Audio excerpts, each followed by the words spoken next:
Hello, my name is Larry Arnn. I'm the president of Hillsdale College, which is honored to be working with the White House to produce these videos in honor of the 250th anniversary of the Declaration of Independence, the greatest political document in human history.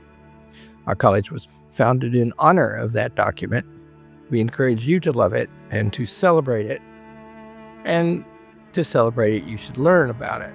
We're going to talk about two things: the meaning and the structure of the Declaration of Independence. First question is, what does it mean? Things have causes. There's a classical account of the causes of things that include four. The efficient cause means whoever made it. The material cause means whatever it's made out of. The formal cause means what does it look like and how does it operate? And the final cause is what is it for? What love produces it? Declaration of Independence contains a lot of information about the formal cause of America in the middle, but its chief function is to provide the final cause of the country. What is the country for? And it begins very beautifully by explaining that. It says that any time in history, any people in history have a right under the laws of nature and of nature's God to form a nation according to purposes that they adopt. What are these laws of nature and nature's God? What does that mean? The Christian view is that God made nature. The classical view is that each being has a good, and the good and the being are the same thing. Nature is full of things that are good, and it's wrong to violate the good of anything. What do these laws say about people? They say that they're all created equal. Think what a remarkable thing it is for a people to adopt a standard like that as their purpose, as their governing purpose. And we did that in opposition to a king who claimed that he was born to be our ruler because he was better born than we are. He was denying the proposition that all men are created equal. If you recognize this principle of equality and you recognize it properly, it will give rise to the most amazing diversity and difference among people, because it sets up a right of all of us to pursue our lives best we can, without impediment by kings and emperors. We said, in the laws of nature and nature's God, no one is born to rule anybody else. And that's beautiful. And it sets up an agitation in the country which goes on to this day to always try to recognize those principles. And that's the final cause of the United States of America. Now a word about the structure of the document. It begins with this universal claim that we're all created equal and that nobody may rule us except by our consent. And in the middle bit they claim the king has done a bunch of bad stuff that justifies the revolution. He took houses away from people and put troops in them. That means they were dislodged. They were driven out into the street. He arrested people. He put them on ships. And the ships were not very comfortable. They were in the hold of the ship. Sometimes they sat around for weeks in the harbor. And they were taken all the way to England. Most of them had never been there before. And they were put on trial in front of people who they never met before. Not a jury of your peers. This is the 25th paragraph. He has plundered our seas, ravaged our coast, burnt our towns, and destroyed the lives of our people. He did kill people. And then he'd talk about the mercenaries there. Large armies of foreign mercenaries, those were the Hessians, to complete the works of death, desolation, and tyranny, already begun with circumstances of cruelty and perfidy scarcely parallel in the most barbarous ages, and totally unworthy of the head of a civilized nation.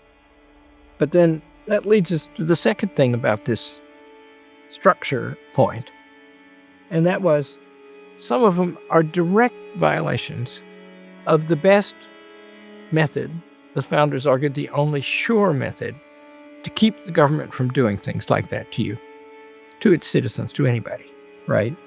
And those methods are, they provide the organizing principle of the Constitution of the United States. They are representation.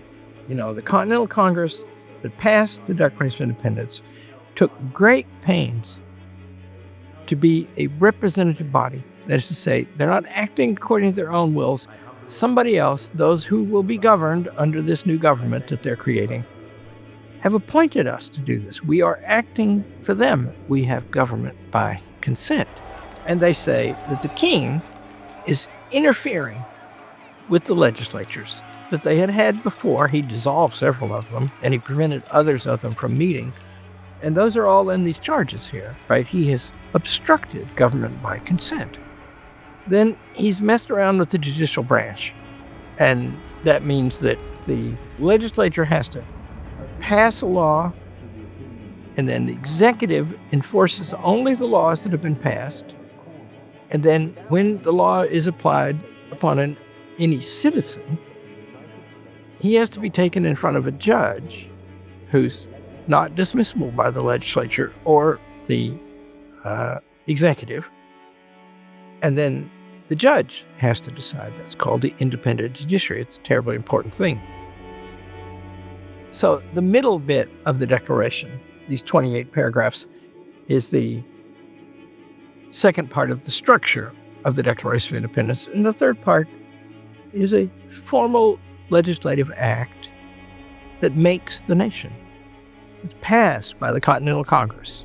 I should mention that God appears 4 times in the Declaration of Independence. He appears in the first sentence as the maker of the laws of nature and nature's God, the legislator. He appears in the beginning of the second paragraph as the endower of our rights as creator, the founder of everything. The last paragraph is personal. They refer to themselves for the first time. We, therefore, the representatives of the United States, we, in General Congress assembled. And then they appeal to somebody to judge whether they're right. And that person is not the King of England. It's the supreme judge of the world, the judicial branch. For the rectitude of our intentions, in other words, we swear we're doing what seems right, and we ask God to judge. In the name of the good people of these colonies. You can read it as a claim that the people of the colonies are good. You can read it as a claim that we're acting for the good ones. Or you can read it as the claim we have to remember to be good because we are assuming this authority now.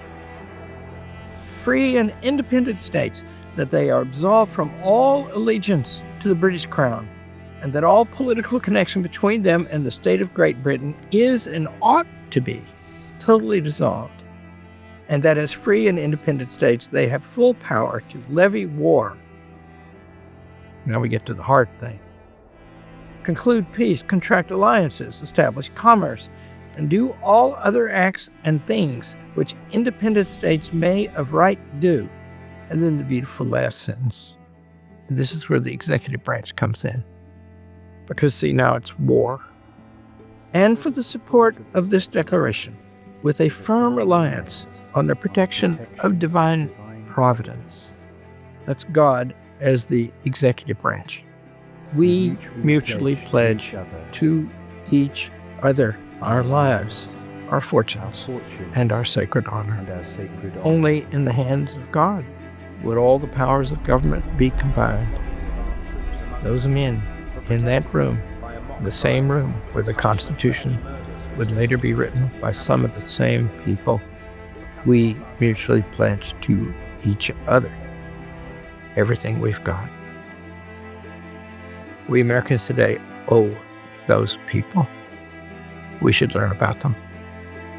Thank you.